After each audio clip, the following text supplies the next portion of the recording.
बोलिए गुरुदेव सर्वश्री आशुतोष महाराज जी की जय, सच्चे दरबार की जय।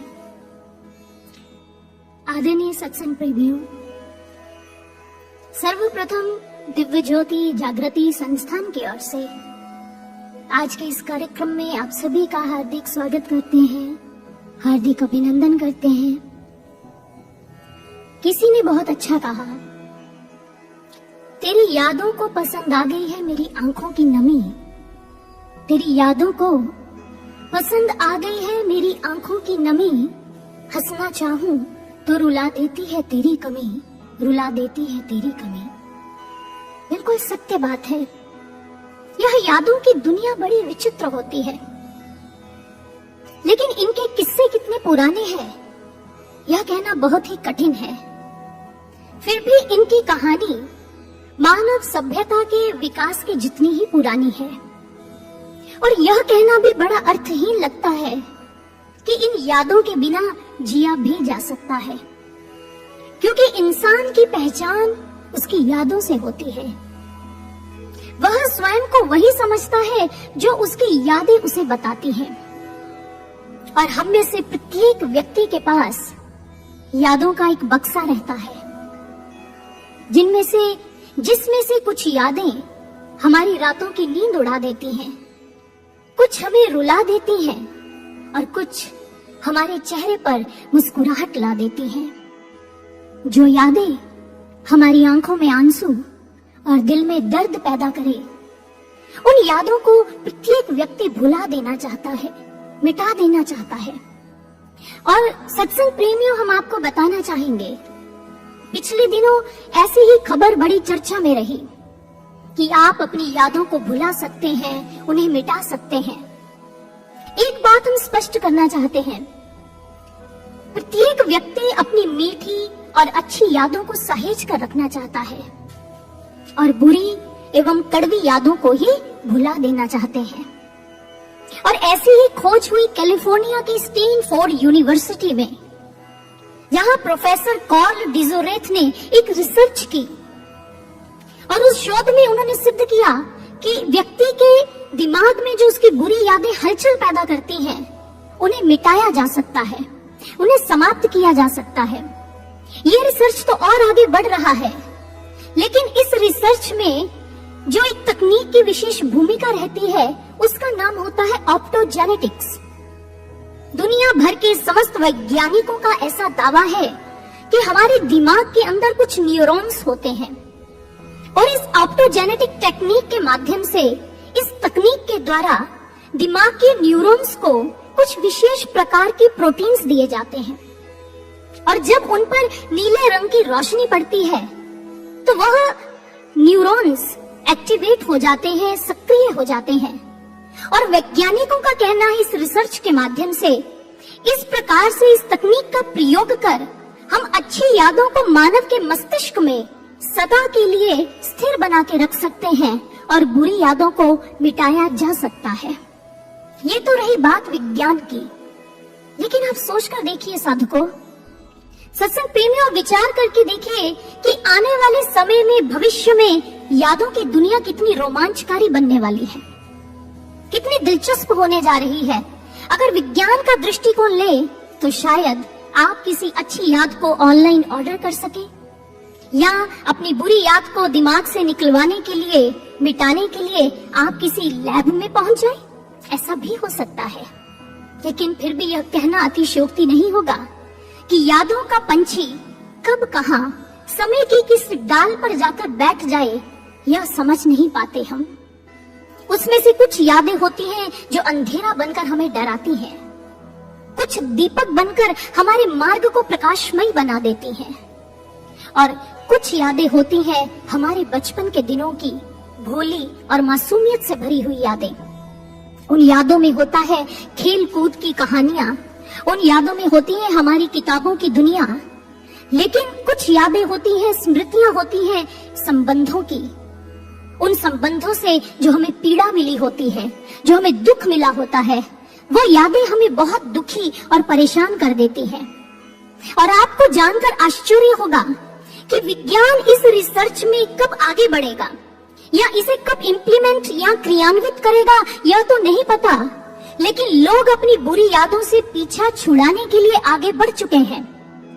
पीछा छुड़ाने के लिए इन यादों से उन्होंने एक उपाय खोज लिया, जिस उपाय का नाम है म्यूजियम ऑफ ब्रोकन रिलेशनशिप। यह म्यूजियम क्रोएशिया के ज़ग्रेब शहर में खोला गया। इस म्यूजियम ऑफ ब्रोकन रिलेशनशिप में क्या होता है, लोग अपने बुरे संबंधों की यादों को भुलाने के लिए आते हैं। उन संबंधों से जुड़ी हुई जो चीजें हैं, जो उन्होंने संबंधों के अच्छे दिनों में एक दूसरे को तोहफे के रूप में दे रखी हैं, वो उनको भुलाने के लिए उन चीजों को उस म्यूजियम में ले आते हैं और कलाकृति के रूप में वहां जमा करवा देते हैं, जिसमें अधिकतर होते हैं वेडिंग ड्रेस, पेंटिंग्स, ग्रीटिंग्स इत्यादि। ऐसा बहुत सारा सामान वो जमा करवाते हैं।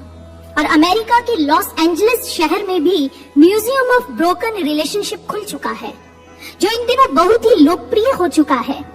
इन म्यूजियम को खोलने के पीछे एक ही सिद्धांत है, एक ही उद्देश्य है कि हम अपनी बुरी यादों को मिटा सकें, अपनी बुरी यादों को भुला सकें या उनसे पीछा छुड़ा सकें। और यह बात परम सत्य है, व्यक्ति की याद कभी ना कभी हमें दुख देती है, लेकिन गुरुदेव की याद हमें सुख प्रदान करती है। व्यक्ति की याद वासना पैदा करती है, लेकिन गुरुदेव की याद उपासना बन जाया करती है। गुरुदेव की स्मृति, उनकी याद उपासना कैसे बनती है, आइए चलते हैं योगानंद परमहंस जी के जीवन में देखते हैं। उनके गुरुदेव की यादों ने उनसे कितना सुंदर भव्य कार्य करवा लिया। योगानंद परमहंस जी अपने गुरुदेव श्री युक्तेश्वर गिरी महाराज जी के सानिध्य में अपने आध्यात्मिक शिक्षा और दीक्षा के वर्षों का जो ब्यौरा है, वो एक उसका वर्णन एक पुस्तक में लिख देते हैं।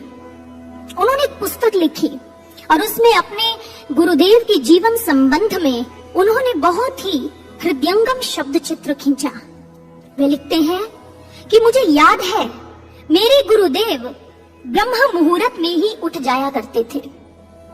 कभी कभी बिस्तर पर लेटे लेटे या बैठे बैठे वो समाधि में भी लीन हो जाया करते, परंतु फिर भी उनकी दिनचर्या का मुख्य अंग होता गंगा नदी के किनारे एक लंबा भ्रमण करना।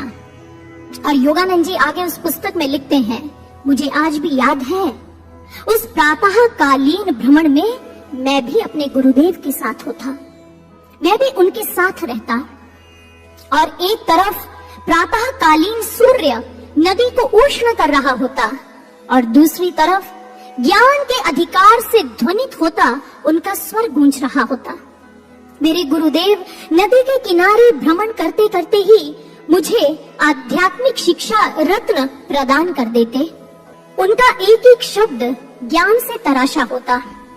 और योगानंद परमहंस जी ने फिर अपनी स्मृतियों को टटोला और उसमें मानो डुबकी लगाई और फिर उस पुस्तक में लिख दिया, जब मैं उनके सानिध्य में बैठता तो मुझे ऐसा लगता कि मानो मैं साक्षात भगवान के जीवंत विग्रह के सानिध्य में बैठा हूँ। उनकी दिव्यता का भार स्वतः ही मेरे मस्तक को उनके चरणों में झुका देता। और फिर उन्होंने लिखा, आज भी जब मैं उन स्मृतियों की पुनरावृत्ति करता हूँ तो प्रायः मैं अपने आप को उनके साथ पाता हूँ। मुझे लगता है कि आज भी मैं उनके साथ हूँ। और सत्संग प्रेमियों, योगानंद परमहंस जी ने इसी स्मृति याद के आधार पर एक भव्य पुस्तक की रचना कर दी। उन्होंने आध्यात्मिक रहस्य, एक साधक के जीवन की गहराई, एक साधक के जीवन के अंदर कैसी दिशा और दशा होनी चाहिए, उन्होंने सब वर्णन, सब विस्तार उस पुस्तक के अंदर लिख दिया। और उस पुस्तक का नाम रखा गया योगी कथामृत, ऑटोबायोग्राफी ऑफ ए योगी, जो कि 20वीं सदी की 100 सर्वाधिक पुस्तकों में से, चर्चित पुस्तकों में से एक पुस्तक रही। स्टीव जॉब्स जैसे एप्पल कंपनी का नाम जिनसे जुड़ा है, जो बड़े अमेरिका के विचारक रहे, उन्होंने भी इस पुस्तक को अपने जीवन में अनेकों बार पढ़ा। एक बार नहीं, अनेकों बार इसका अध्ययन किया। कहने का आशय यही कि योगानंद परमहंस जी ने अपने गुरुदेव की यादों में डूबकर एक सुंदर सी किताब की रचना कर दी। लेकिन सत्संग प्रेमियों, हमें यहाँ पर विचार करना होगा। उनके पास उनके गुरुदेव की अमूल्य धरोहर, उनकी यादें रही। हमारे पास भी हमारे गुरुदेव सर्वश्री आशुतोष महाराज जी की असंख्य यादें हैं।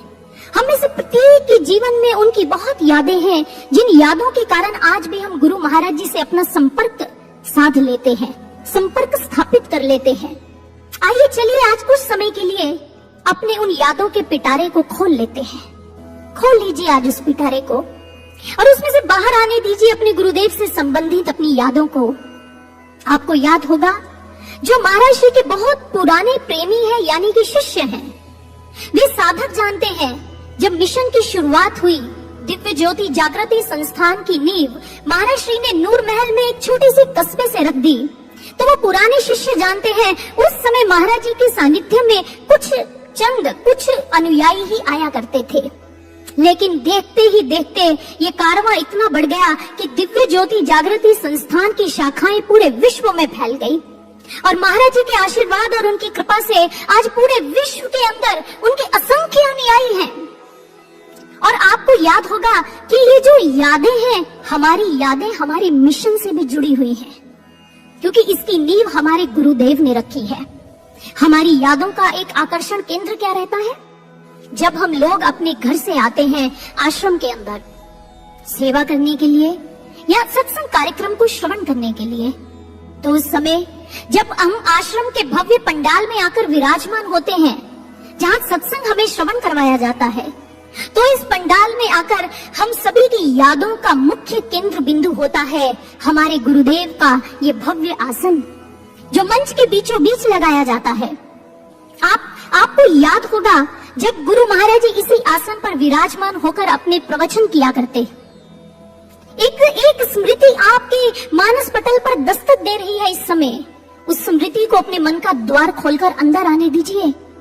आपको याद आ जाएगा कि इस भव्य सिंहासन पर जब गुरुदेव विराजमान होते तो उनके दिव्य उद्बोधन का सर्वप्रथम शब्द यही रहता, मेरे प्रिय आत्मीय जनों। याद आया आप सभी को? जब ये शब्द उनके पवित्र मुखारबिंद से वो प्रस्फुटित होता तो सारा पंडाल तालियों की गड़गड़ाहट से गूंज उठता, सारे पंडाल में जयघोष लगने लग जाते। ये स्मृतियां आज भी हमारे पास है। ऐसी बहुत सारी यादें हम में से प्रत्येक के पास होंगी, लेकिन ये यादें हमें क्या प्रेरित करती हैं? ये यादें हमें प्रेरणा दे रही हैं। हमें भी एक कहानी, एक किताब की रचना करनी होगी। कौन सी किताब की रचना? बाहरी किसी किताब को नहीं लिखना हमने। सत्संग प्रेमियों, हमने अपने आचरण को, अपने व्यवहार को ही एक किताब बना देना है। एक ऐसी पुस्तक बना देना है जिसके प्रत्येक पन्ने पर, प्रत्येक पृष्ठ पर हमारे गुरु महाराज जी की महिमा झलके, उनका गुणगान ही व्यक्त हो सके। हमें अपने जीवन और आचरण को ऐसा बनाना होगा। क्यों? क्योंकि हम उनके ऋण से उऋण नहीं हो सकते। गुरु महाराज जी के जो ऋण हम सभी के ऊपर है, हम उनसे कभी मुक्त नहीं हो सकते हैं। जब हमें ब्रह्म ज्ञान की दीक्षा मिली तो उस दिन से लेकर आज तक हमें स्मरण होगा, गुरु महाराज जी की निधि का अमूल्य रत्न है ब्रह्म ज्ञान। अपने खजाने का एक अनमोल मोती हमें ब्रह्म ज्ञान उन्होंने प्रदान कर दिया। दुनिया ईश्वर का दर्शन करने के लिए भटकती है, ठोकरें खाती है, उन्होंने हमें उस ईश्वर का दर्शन करवा दिया। संसार के लोग पूर्ण गुरु की तलाश में भटकते हैं, उनकी श्रद्धाएं लूट ली जाती हैं, लेकिन हमारा सौभाग्य देखिए, हमें तो दिव्य गुरु का सानिध्य प्राप्त हो चुका है। दुनिया के लोग भक्ति मार्ग की खोज के लिए तड़पते हैं, तरसते हैं, भटकते हैं, लेकिन हमें तो वो मार्ग मिल भी चुका है और हम उस भक्ति मार्ग पर चल भी रहे हैं। ये कितने बड़े सौभाग्य की बात है और ये हुआ हमारे गुरुदेव महाराज जी की कृपा से। तो इस प्रकार से हम उनके ऋण से उऋण नहीं हो सकते कभी भी, लेकिन हम श्रेष्ठ शिष्य बनने में उनका सहयोग तो कर सकते हैं ना। कई बार हमें जीवन में ऐसा लगता है कि हमारी आध्यात्मिक उन्नति नहीं हो रही, कुछ आउटपुट नहीं मिल रही। मैं बहुत साधना करता हूँ या करती हूँ, बहुत सेवा भी करते हैं, लेकिन लगता है आध्यात्मिक प्रगति नहीं हो पा रही है। लेकिन ऐसा नहीं होता, क्योंकि गुरु भक्तों, ऐसा इसलिए नहीं होता क्योंकि श्रेष्ठ शिष्य बनना हम में से प्रत्येक के सामर्थ्य में नहीं है। हाँ, शिष्य बनने का प्रयास हम कर सकते हैं। महाराज जी के आशीर्वाद और उनकी विशेष कृपा के बिना हम ऐसा कभी नहीं कर सकते। हमें साधना और सेवा के माध्यम से एक पृष्ठभूमि तैयार करनी है। हमें एक भूमि तैयार करनी है जिसके ऊपर खड़े होकर गुरु महाराज जी उसे आधार बनाकर हम पर कृपा बरसा सके। हमें तो भक्त बनने का, श्रेष्ठ शिष्य बनने का उन्हें सहयोग प्रदान करना है। शिष्यत्व तो अपने आप ही वो हमारे भीतर उड़ेल देंगे, ये उनका सामर्थ्य है, सारा कार्य वो स्वयं कर लेंगे। लेकिन हमें क्या करना है? मुझे एक अनुभव स्मरण हो रहा है। एक गुरु भाई को यह अंता अनुभूति हुई कि गुरुदेव सर्वश्री आशुतोष महाराज जी बड़ी शीघ्रता से कुछ लिखते जा रहे हैं, कलम हाथ में है और पृष्ठ पर लिखते जा रहे हैं और लिखते लिखते महाराज जी कुछ रिक्त स्थान भी छोड़ते जा रहे हैं।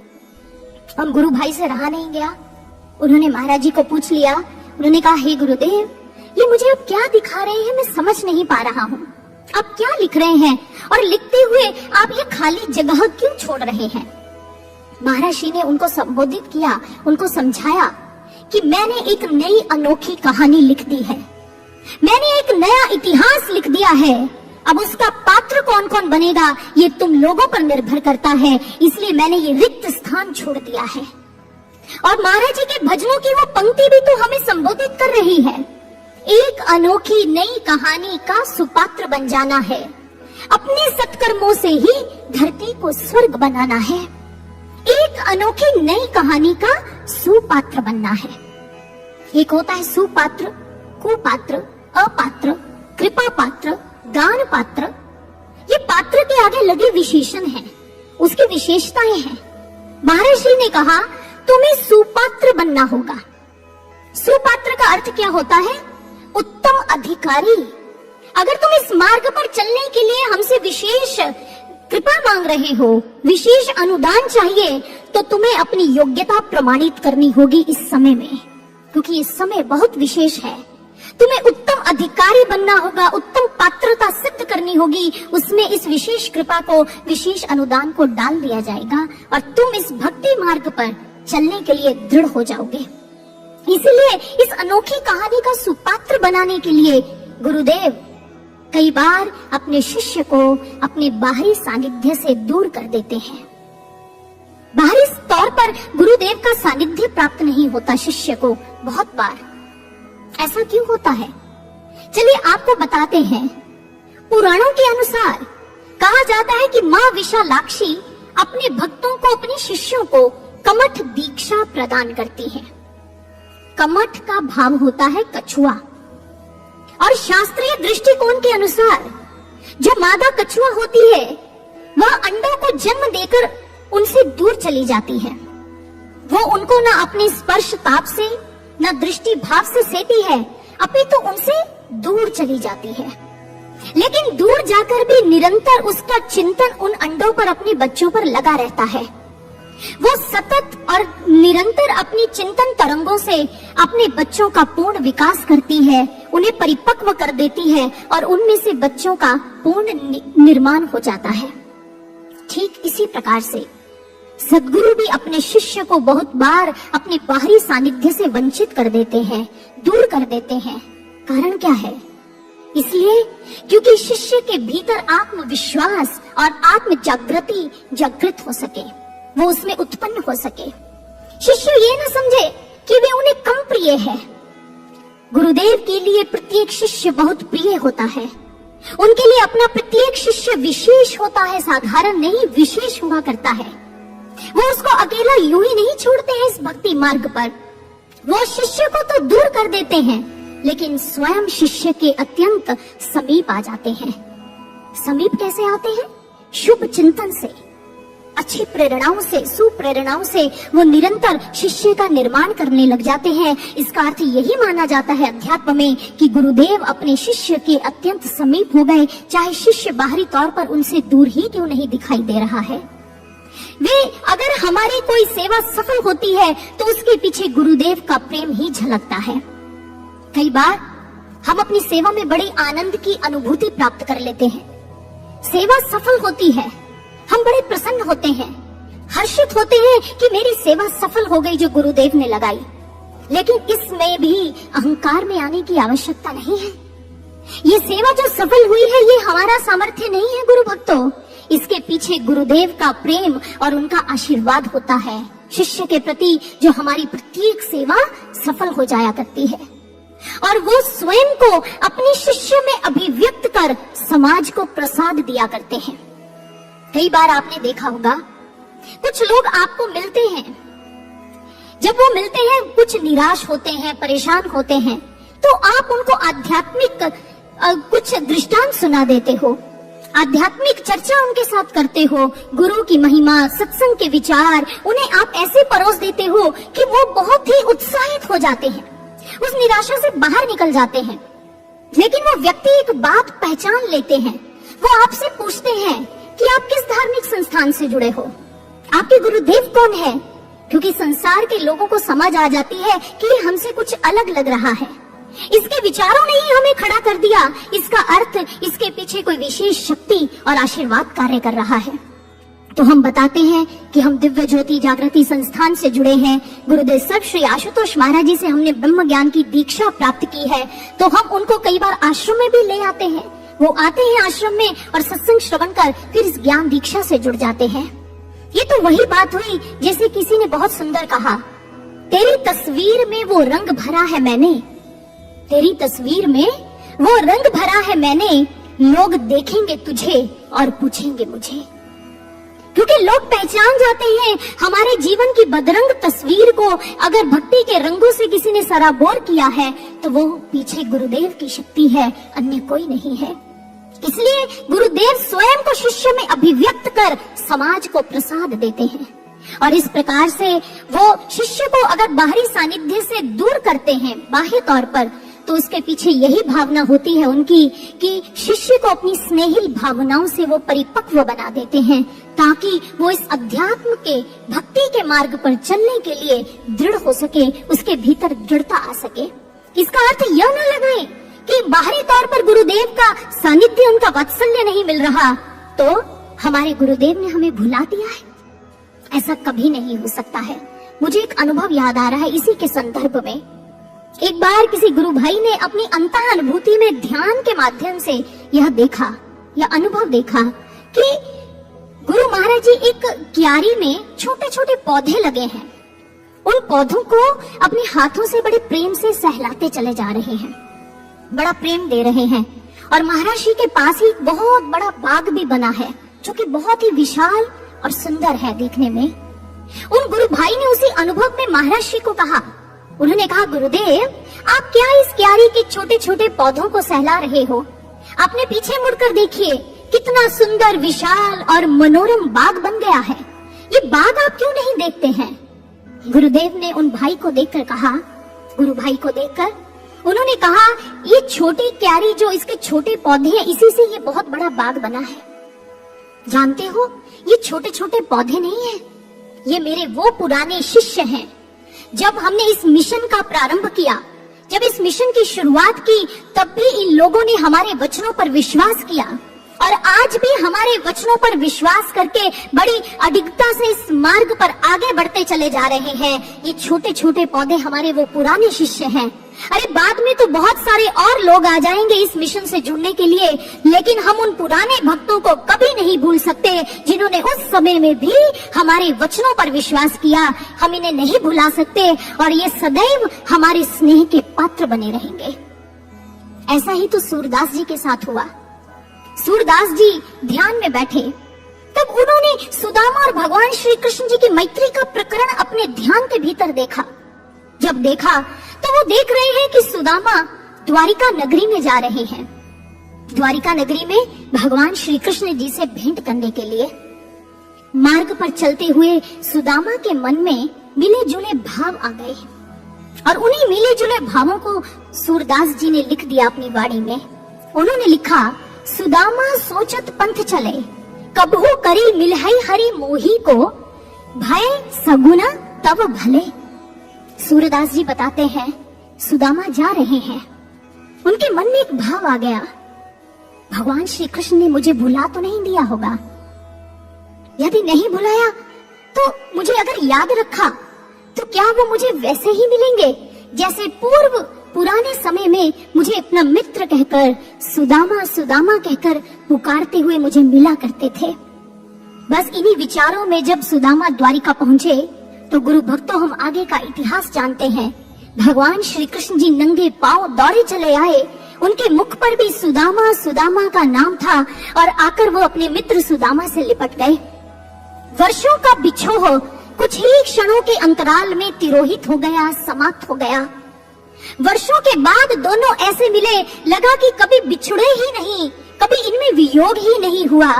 कहने का भाव यह सूरदास जी बताते हैं कि जो प्रभु की याद होती है, जो गुरुदेव की स्मृति होती है, वो एक सेतु की तरह होती है, एक पुल की तरह होती है, जिस पर खड़े होकर गुरु और शिष्य की मुलाकात हो जाया करती है। शिष्य अपने गुरुदेव से भेंट कर लिया करता है। ऐसा ही प्रकरण हुआ श्यामाचरण लाहिड़ी महाशय जी के शिष्य अविनाश बाबू जी के जीवन में। अविनाश बाबू जो कि श्यामाचरण लाहिड़ी महाशय के शिष्य हैं, बहुत अच्छे और भक्ति भावना वाले शिष्य हैं। वो उत्तर रेलवे विभाग में एक क्लर्क की नौकरी किया करते थे और एक दिन अपने दफ्तर में सुबह सुबह कार्य करते हुए उन्हें अपने गुरुदेव लाहिड़ी महाशय जी की स्मृति आ गई, उनकी याद आ गई, आंखें नम हो गई, मन तड़पने लगा कि मैं अपने गुरुदेव का दर्शन अभी इसी समय भाग कर कराऊं, लेकिन दुनियादारी के कार्य में ऐसे फंसे हैं, निकल नहीं पाए। तभी अविनाश बाबू के मन में आया, क्यों ना मैं एक सप्ताह की छुट्टी ले लूं। अब उन्होंने एक पृष्ठ लिया और उस पर उन्होंने एक सप्ताह की छुट्टी लिखी और उस आवेदन पत्र को लेकर अपने वरिष्ठ अधिकारी, जिनका नाम था भगवती चरण घोष, उनके दफ्तर में पहुंच गए, उनके कक्ष में चले गए और आवेदन पत्र उनके आगे रख दिया। भगवती चरण जी ने उस आवेदन पत्र को पढ़ा और कहने लगे, गंभीरता से कहने लगे, अविनाश बाबू, आपको छुट्टी क्यों चाहिए, वह भी एक सप्ताह की। अविनाश बाबू ने बड़ी विनम्रता से कहा कि मुझे अपने गुरुदेव का दर्शन करने जाना है, उनकी बहुत याद आ रही है, इसलिए कृपया मुझे आप एक सप्ताह की छुट्टी दे दीजिए। भगवती चरण वो गुरु महिमा से अपरिचित व्यक्ति हैं। उन्होंने कहा, अविनाश बाबू, आपको छुट्टी नहीं मिल सकती, क्योंकि आपके घर की जो दाल रोटी है वो इसी नौकरी से चलती है। यदि नौकरी चाहिए, घर चलाना है, तो छुट्टी नहीं मिलेगी। अविनाश बाबू उस आवेदन पत्र को लेकर उनके उस कक्ष से बाहर आ गए, किसी प्रकार से दफ्तर का कार्य पूर्ण किया और संध्या को जब घर जाने लगे तो मन बड़ा उदास है। अपने गुरुदेव लाहिड़ी महाशय जी से मन ही मन बात करते हुए जा रहे हैं। कहने लगे, गुरुदेव, यह नौकरी है या गुलामी है? मैं आपका दर्शन करने भी नहीं आ सकता। मुझे आपकी कितनी स्मृति हो रही है, आपकी याद आ रही है। हे गुरुदेव, अब आप ही कोई साधन बनाइए ताकि मेरी आपसे भेंट हो सके। जैसे ही वो इन विचारों में डूबे हुए उस मार्ग पर आगे बढ़ रहे थे तो देखा भगवती चरण घोष जी भी उसी रास्ते से गुजर रहे हैं। भगवती चरण घोष जी ने जैसे अविनाश बाबू का उदास मुख देखा तो उनके समीप आ गए। अब दोनों चलते जा रहे हैं तो भगवती चरण जी ने उनका सांसारिकता की बातें समझानी प्रारंभ कर दी, और लेकिन अविनाश बाबू पर उन सांसारिक बातों का कोई प्रभाव नहीं पड़ रहा। उन पर तो एक ही प्रभाव छाया हुआ है, आच्छादित है, और वो है अपने गुरुदेव की याद। तड़प रहे हैं, व्यथित हो रहे हैं, हे गुरुदेव, मैं कैसे आपसे मिलूं, कोई साधन बना दीजिए। अब जैसे ही ये मन में पुकार निकली, मन से उठी पुकार, तो वो कुछ आगे बढ़े। दोनों ही चलते जा रहे हैं तो कहते हैं एक सुनसान सा मैदान आया और उस सुनसान मैदान में भगवती चरण घोष के ठीक सामने एक बहुत बड़ा प्रकाश पुंज प्रकट हो गया। जैसे प्रकाश पुंज आया तो भगवती चरण वहीं ठहर गए, आगे नहीं बढ़ पा रहे, और देखते ही देखते उस प्रकाश पुंज में से श्यामाचरण लाहिड़ी महाशय जी प्रकट हो गए। जैसे प्रकट हुए, अविनाश बाबू की आंखों में से आंसू की धारा बहने लगी और भगवती चरण जी समझ नहीं रहे कि ये कौन है, मैं तो इनको नहीं जानता। और सर्वप्रथम लाहिड़ी महाशय जी ने उस समय भगवती चरण घोष से कहा, भगवती, तुम अपने कर्मचारी के प्रति अत्यंत कठोर हो। जैसे ये शब्द सुने भगवती चरण समझ गए कि अविनाश बाबू के गुरुदेव हैं और अविनाश बाबू की ओर जैसे ही देखा, वो हाथ जोड़कर अपने गुरुदेव की ओर भागने लगे और पुकारने लगे, मेरे गुरुदेव आ गए, मेरे गुरुदेव आ गए, मुझे दर्शन देने आ गए। और भागकर उनके चरणों में झुक गए और उनको प्रणाम अर्पित कर दिया। लाड़ी महाशय जी ने एक मुस्कान अपने भक्त, अपने शिष्य अविनाश जी को दी और वहां से अदृश्य हो गए। अब भगवती चरण घोष घबरा गए, कहने लगे, अविनाश बाबू, ये आपके गुरुदेव हैं? उन्होंने कहा, जी, ये मेरे गुरुदेव हैं, जिनके दर्शन के लिए मैं आपसे छुट्टी मांग रहा था। भगवती चरण ने कहा, अब मैं तुम्हें छुट्टी नहीं दूंगा, अपितु मैं स्वयं भी छुट्टी लूंगा। अरे मुझे पता ही नहीं था ये ऐसे प्रकट भी हो सकते हैं। और कहते हैं, अगले दिन भगवती चरण घोष और अविनाश बाबू और भगवती चरण जी की धर्म पत्नी भी लाड़ी महाशय जी का दर्शन करने के लिए पहुंच गए। अब जैसे ही दर्शन करने गए तो प्रथम बार उन्होंने साक्षात लाड़ी महाशय जी का दर्शन प्राप्त किया।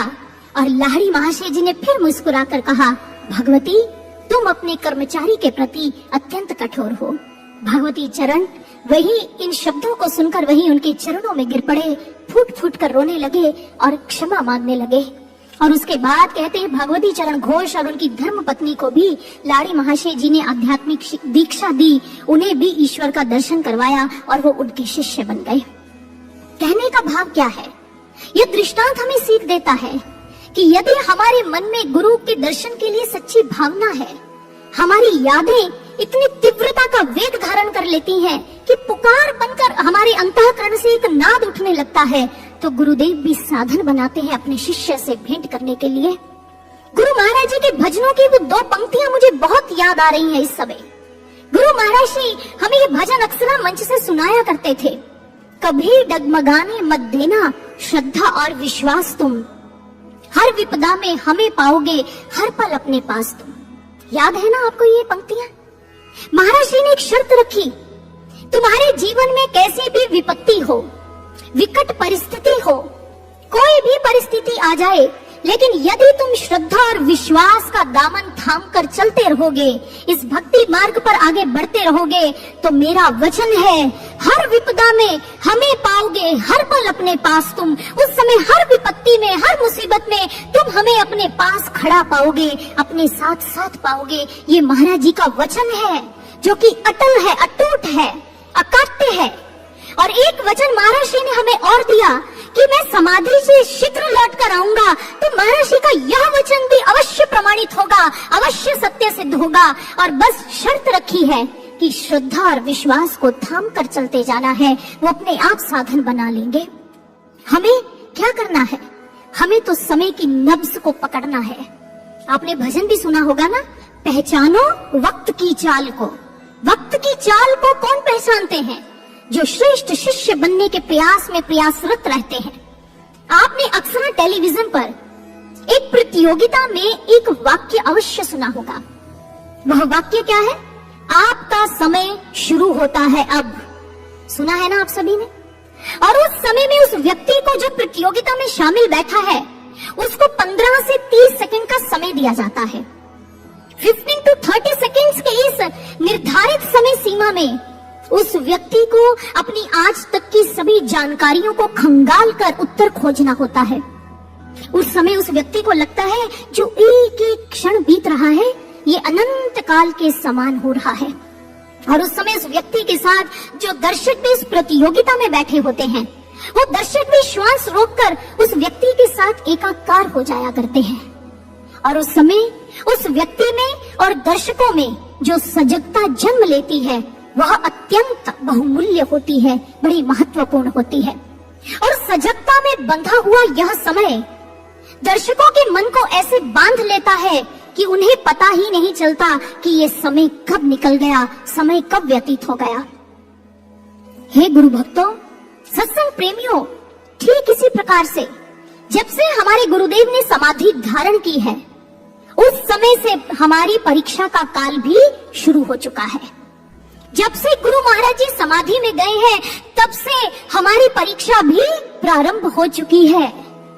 हमें भी एक निर्धारित समय सीमा में रहकर इस परीक्षा को उत्तीर्ण करना है, इसमें पास होना है। इस परीक्षा में हमें आगे बढ़ते चले जाना है, लेकिन कैसे?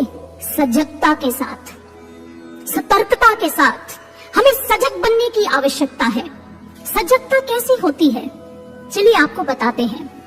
एक बार एक गुरु बहन ने गुरु महाराज जी से अपनी जिज्ञासा रखते हुए कहा, गुरुदेव, कई बार हमारे मन के अंदर बहुत गलत विचार आते हैं जो एक साधक के लिए शोभनीय नहीं, एक साधक के लिए वो अच्छे नहीं है। ऐसे अनुचित विचार आते हैं, तब हमें क्या करना चाहिए? गुरुदेव ने समाधान देते हुए कहा, मान लो तुम्हारे हाथ पर सांप आकर बैठ जाए, तुम क्या करते हो? झट से अपने हाथ को झटक देते हो कि वो सांप वहां से उतर जाए, हाथ से दूर हो जाए। महाराज जी कहते, ठीक ऐसे जब ऐसे अनुचित, गलत विचार, निकृष्ट विचार आपके मन में आए, उन्हें जल्दी से बाहर निकाल दो। इतना कहकर महाराज जी मौन हो गए। तो गुरु बहन ने पुनः पूछा, लेकिन महाराज जी कैसे, उपाय क्या है, करना क्या होगा इनको बाहर निकालने के लिए? महाराज जी ने कहा, तुम्हें सूक्ष्म सुमिरन से जुड़ना होगा। सूक्ष्म की बात कर रहे हैं गुरु महाराज जी। क्यों कर रहे हैं? क्योंकि ये सूक्ष्म मार्ग है। भक्ति का मार्ग अत्यंत सूक्ष्मता का मार्ग होता है और इस पर सूक्ष्म सुमिरन की आवश्यकता ही है। सूक्ष्म सुमिरन से ही हम इस मार्ग पर आगे बढ़ सकते हैं और इस मार्ग की कठिनाइयों को समझते हुए अपने लक्ष्य की प्राप्ति के लिए प्रयासरत रह सकते हैं। महाराज जी ने एक बार कहा, धीर गंभीर बनो, यानी कि धैर्यवान और अपने लक्ष्य के प्रति सजग होना सीख लो।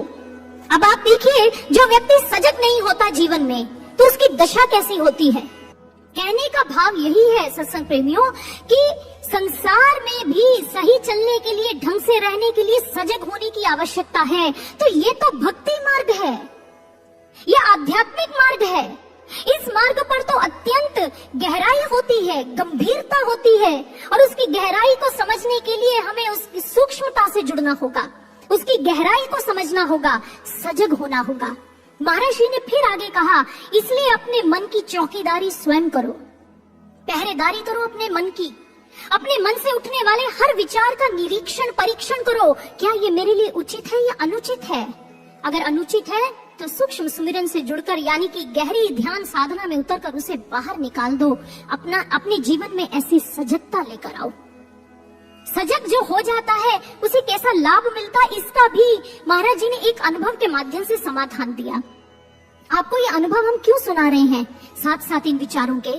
क्योंकि महाराज जी ने किसी को अनुभव में ध्यान साधना के समय कहा, एक होता है मार्गदर्शन, एक होता है मार्ग प्रशस्त करना। महाराज जी ने कहा, मार्गदर्शन का अर्थ होता है दिशा दिखा दी, इस मार्ग पर चलो, अब तुम्हें चलना है। महाराज जी कहते मार्ग प्रशस्त का अर्थ क्या होता है? जिस मार्ग पे तुम चल रहे हो, तुम्हारे हाथ में लालटेन पकड़ा देना कि लो अब स्वयं इस प्रकाश से देखो कि कहाँ खाई आती है, कहाँ गड्ढा आता है, कहाँ फिसलन आ रही है, तुम स्वयं बच बचाकर यहाँ से निकल जाओ। महाराज जी ने कहा, इन दिनों हम जो अनुभव करवा रहे हैं, अनुभूतियां दिखा रहे हैं अपने शिष्यों को, गुरु भक्तों को, ये तुम्हारा मार्ग प्रशस्त करेंगी, यानी कि ये तुम्हारी पथ प्रदर्शक होंगी कि इस समय में इस मार्ग पर कैसे आगे बढ़ना है। इसलिए ये अनुभव जो मुझे और याद आ रहा है, एक बार किसी ने देखा अनुभूति में कि एक गोल दायरा बना है। उस गोल दायरे के अंदर कुछ महाराज जी के शिष्य खड़े हैं, बहुत ही शांत हैं, प्रसन्न है। उस गोल दायरे के बाहर भी कुछ शिष्य खड़े हैं, वो विचलित और अशांत, दुखी और परेशान है। उसने पूछा, महाराज जी क्या दृश्य है? महाराज जी ने पुनः कहा, उन्होंने समझाया, ये गोल दायरा हमारी आज्ञा का प्रतीक है, जो इस समय में, इस संधि काल में, समाधि काल में, जो कि दुर्लभ समय है, ये बारंबार एक शिष्य को अपने जीवन में नहीं मिलता। इस समय में जो हमारी आज्ञा के दायरे में रहेगा, सजगता से चलेगा कि हमने ध्यान साधना की, हमने कैसा कर्म किया, हमने गुरुदेव की प्रत्येक आज्ञा को पूर्ण किया, अगर ऐसी सजगता के द्वारा इस आज्ञा के दायरे में रहेगा, वो शांत रहेगा। नहीं तो तूफानी मौसम में बाहर दायरे से खड़ा होकर विचलित दिखाई देगा, परेशान होता रहेगा, परेशान होगा। और महाराज जी ने कहा, ये तूफानी मौसम बाहर का नहीं, ये तुम्हारे मन के विचारों का मौसम है, मन के विचारों का तूफान है जो तुम्हें विचलित करता है, इस मार्ग पर आगे बढ़ने से तुम्हें रोक देता है। इसीलिए सजगता की इतनी आवश्यकता है। और आप जानते हैं, महाराज जी के भजन की वो पंक्ति हमें बार बार संबोधित करती है, जिसने बदल लिया खुद को वे ही तो टिक पाएंगे, आशुतोष के वीर भद्र वे ही कहलाएंगे। जो सजग होता है वो स्वयं को बदलने के अभियान से जुड़ जाता है। लेकिन हमारी समस्या क्या है, प्रॉब्लम क्या है हमारी, कि हम सामने वाले को बदला हुआ देखना चाहते हैं। हम चाहते हैं दूसरा बदले, तीसरा बदले, सामने वाला अपने आप को चेंज करे, अपने स्वभाव को बदले। मैं स्वयं को क्यों बदलूं, मैं तो ठीक हूँ। हम जिद्दी बन जाते हैं, हम संकीर्ण हो जाते हैं। और महाराज जी के भजन की एक और पंक्ति है, दिशा दिखाई दिव्य गुरु ने, हमने भी तो ठानी है, विकसित कर अपनी प्रतिभा को राहें नहीं बनानी है। महाराज जी क्या कहते हैं, गुरुदेव ने दिशा दिखा दी, अपनी प्रतिभा को विकसित करो, संकीर्ण मत बनो, नई राहें बनाओ, नया धारण करो, नए गुणों को अपने अंदर जन्म दो, नया नया करने का प्रयास करो, वहीं पर मत ठहर जाओ, जिद्दी मत बनो। और महाराज जी ने स्पष्ट लिखा, जिसने बदल लिया खुद को वे ही तो टिक पाएंगे। खुद को जो बदलेगा वही टिकेगा, दूसरे के बदलने से हम नहीं टिक सकते, स्वयं पर कार्य करना होगा। और जब हम सजग होते हैं तो हम अपने जीवन में छोटे छोटे बदलाव लेकर आते हैं। और सत्संग प्रेमियों, आप जानते हैं ये छोटे बदलाव से आने वाले जो सूक्ष्म परिणाम होते हैं, ये आगे चलकर भविष्य में बहुत बड़े परिवर्तन का कारण बन जाते हैं। छोटी घटना बड़ी घटना से जुड़ी होती है। जैसे एक छोटी सी तितली भी मौसम में तूफान ला सकती है। आप कहेंगे वह कैसे, ऐसा होता है? ऐसी खोज हो चुकी है, क्योंकि मौसम में तूफान आने के बहुत सारे कारण होते हैं और उनमें से एक कारण यह भी होता है कि तितली भी, छोटी सी तितली भी मौसम में तूफान ला सकती है। इसकी खोज की थी वैज्ञानिक एडवर्ड लॉरेंस ने। जब वो इस बात की अध्ययन कर रहे थे, इस बात का कि मौसम में आने वाले तूफानों, जो आने वाले बदलाव से जो तूफान आते हैं, उनके पीछे कारण क्या है, तो एडवर्ड लॉरेंस ने इस थ्योरी में पाया और इस थ्योरी में लिखा कि तूफान आने के कारण क्या है, जब तेज हवाएं चलती हैं। तेज हवाएं कब चलती हैं, जब जंगलों में सारे पेड़ हिलते हैं। पेड़ कब हिलते हैं, जब एक पेड़ हिलता है। एक पेड़ कब हिलता है, जब उसकी सारी पत्तियां हिलने लग जाती हैं। और सारी पत्तियां कब हिलती हैं, जब पेड़ का एक पत्ता हिलता है। और फिर उन्होंने लिखा, पेड़ का एक पत्ता कब हिलता है, जब एक तितली पंख फड़फड़ाती है तो उससे भी पेड़ का एक पत्ता हिलता है। और देखिए, तितली के पंख फड़फड़ाने से तूफान आ सकते हैं। और इस थ्योरी को नाम दिया गया बटरफ्लाई इफेक्ट। ये इफेक्ट होता है। ये थ्योरी हमें मोटिवेशन दर्शाती है, मोटिवेशनल है हमारे लिए। वो समझा रही है कि छोटी अच्छी आदत से आप जीवन में बड़े बदलाव को ला सकते हैं। कैसे? उदाहरण के लिए, हमारे जीवन में छोटी बुरी आदत, कई लोग सिगरेट पीते हैं, वो कहते हैं मैं सिगरेट ही तो पीता हूँ और क्या करता हूँ। लेकिन देखिए, छोटी बुरी आदत सिगरेट पीना, उससे क्या हुआ, भविष्य में आपको कैंसर, लंग कैंसर, ऐसा कोई भी भयानक बीमारी हो सकती है। एक छोटी अच्छी आदत, रोज सुबह उठकर योगा प्राणायाम करना, जो कि भविष्य में अच्छा परिवर्तन, आपको हेल्थ बेनिफिट्स दे सकती है। ये बता रहा है, हमें थ्योरी बता रही है कि छोटी घटना, एक छोटा बदलाव जीवन में एक महान परिवर्तन को लेकर आ सकता है। क्योंकि छोटी छोटी आदतों को बदलने से, छोटे छोटे परिवर्तन करने से ही हम महान परिवर्तन की ओर बढ़ते हैं। क्योंकि एक दिन में बड़ा परिवर्तन नहीं आता। सत्संग प्रेमियों, हमने सुना होगा ना, जो सफलता होती है, सक्सेस होती है, वो ओवरनाइट प्रोसेस नहीं है। सफलता एक रात्रि में हमें कभी प्राप्त नहीं हो सकती है। सफलता जो होती है वो छोटी छोटी कामयाबियों को जोड़कर बनती है, फिर उसे हम पूर्ण सफल होना कह सकते हैं। इसलिए हमें सजग होने की आवश्यकता है, समय की गति को पकड़ने की आवश्यकता है। और इसके लिए जब हम सजग हो जाएंगे तो हमें लाभ ही लाभ मिलेगा। अगर सजग नहीं होंगे, और हम हुए भी नहीं, यह कहने में कोई हर्ष नहीं है। गुरु महाराज जी को समाधि धारण किए हुए 6 वर्ष हो गए हैं। इन 6 वर्षों में वो लगातार अनुभवों के द्वारा, अंतः अनुभूतियों के द्वारा कह रहे हैं कि ध्यान साधना करो, डटकर अधिक से अधिक ध्यान साधना करो। हम सजग नहीं, हमने टाइम वेस्ट किया, हमने समय के मूल्य को नहीं समझा, हमने कम साधना की, इसीलिए तो बारंबार वो फिर से कह रहे हैं कि ध्यान साधना करो। हम इतना जानते थे और जानते हैं कि हमारे गुरु पूर्ण है, हमें दिव्य गुरु की प्राप्ति हुई, हमारी अज्ञानता समाप्त हो जाएगी। लेकिन अज्ञानता समाप्त नहीं हुई। हम गुरुदेव को मात्र सदगुरु के रूप में देखते रहे, उन्हें भगवान तुल्य कभी माना नहीं। यदि भगवान तुल्य मानते तो उनके एक भी आदेश को हम अनदेखा नहीं कर सकते थे। जब हम सजग नहीं होते तो उसकी कैसी त्रासदी होती है। एक भक्त ने एक कविता का रूप दे दिया इसको, और वो क्या लिखता है, सानिध्य आप कापा, फूले नहीं समाये, लीलाएं कर रही हैं पर यह समझ ना पाए। गुरु श्रेष्ठ मिल गए हैं, था गर्व यही हमको, निश्चित ही काट देंगे अज्ञान जन्य तम को। यह सोचते हुए भी अज्ञान तज ना पाए, लीलाएं कर रहे हैं पर यह समझ ना पाए। बस देखते रहे वह जो दिख रहा था हमको, श्रद्धा रही निरखती, सद्गुरु जान तुमको, है आप ब्रह्मा इतना विश्वास कर ना पाए, लीलाएं कर रही हैं पर यह समझ ना पाए। करते रहे कृपा ही हमको सदा उछाला, जब जब भी डगमगाए तब तब हमें संभाला। गूंगे के गीत बनकर भावों में उतर आए, लीलाएं कर रहे हैं पर यह समझ ना पाए। लीला का अंग हमको अनजान में बताया, यह तथ्य देर से ही हमको समझ में आया। लेना था हमको जितना आनंद ले ना पाए, लीलाएं कर रहे हैं पर यह समझ ना पाए। होता है ना ऐसा, क्योंकि हम सजग नहीं, हमने समय वेस्ट किया, टाइम वेस्ट किया। गुरु महाराज जी के एक एक आदेश को अपने जीवन में हमने शिरोधार्य नहीं किया, उसे क्रियान्वित नहीं किया, अपने आचरण में उतारने का प्रयास नहीं किया। इसीलिए कहते हैं कि अब के समय समझ जाओ, हमें सजग होने की आवश्यकता है।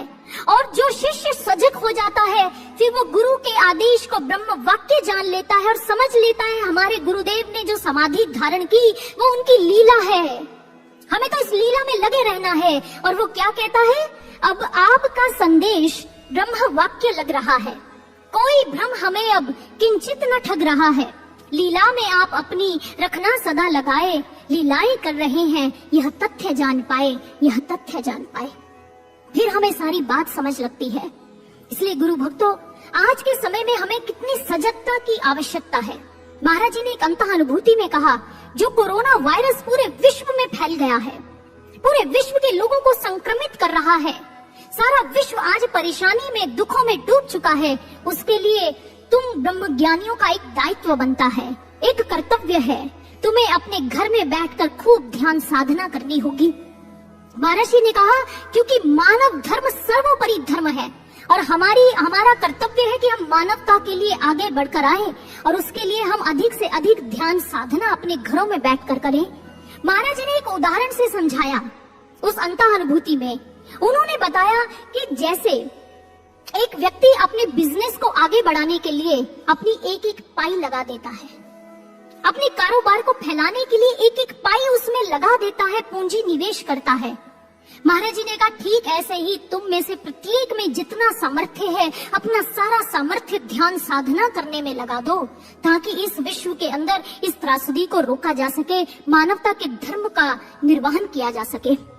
और महाराज जी ने फिर आगे कहा, बिजनेस के अंदर क्या होता है, कई बार घाटा पड़ने का भी चांस रहता है, लेकिन महाराज जी ने कहा जब तुम ध्यान साधना करोगे इसमें तुम्हें कोई हानि या घाटा नहीं होगा, इसमें तुम्हें लाभ ही लाभ होगा। महाराज जी ने कहा, इस लोक में भी और उस लोक में भी तुम लोगों का हमारे साथ अटूट संबंध बन जाएगा, अटूट संबंध बना रहेगा। लोग अपनी बुरी यादों को मिटाने के लिए म्यूजियम ऑफ ब्रोकन रिलेशनशिप में जाते हैं, लेकिन गुरु महाराज जी ने कहा जब तुम ध्यान साधना करोगे तो अनब्रोकन रिलेशनशिप स्थापित हो जाएगा, एक अटूट संबंध बनेगा। इसलिए गुरु भक्तों, हमें ध्यान साधना करनी है। हमने बाहर रहकर बहुत पीआर पे काम किया, पब्लिक रिलेशन पे बड़ा काम किया, करना भी चाहिए, हमारा शिष्टाचार आचार अच्छा होना चाहिए, लेकिन अब हम घरों में बंद हो गए हैं तो घबराने की बात नहीं। अब ध्यान साधना के द्वारा अपनी जीआर पे काम कीजिए, गुरु रिलेशन को दृढ़ करने का प्रयास कीजिए। इसलिए याद रखिए, ये जो गुरु की यादें हैं वो जीवन का स्पंदन है। जब कभी उदास हो जाओ, हताश हो जाओ, तो इन यादों में डुबकी लगा लेना, तुम्हें शांति और आनंद की प्राप्ति होगी। ये यादें हमारे जीवन को गतिशील बनाने का एक ईंधन होती हैं, लेकिन यदि इन यादों के साथ हम सजगता का समन्वय कर लें, सजग हो जाएं, समय की नब्ज को समझ लें, तो फिर हम अपने जीवन को एक महान उपलब्धि की ओर लेकर जा सकते हैं। और आज के ये विचार जो गुरु महाराज जी की कृपा से अभिप्रेरित रहे, उनको मैं यहीं पर विराम देना चाहूंगी। आए अंत में एक जयघोष लगाते हैं। बोलिए गुरुदेव सर्व श्री आशुतोष महाराज जी की जय, सच्चे दरबार की जय।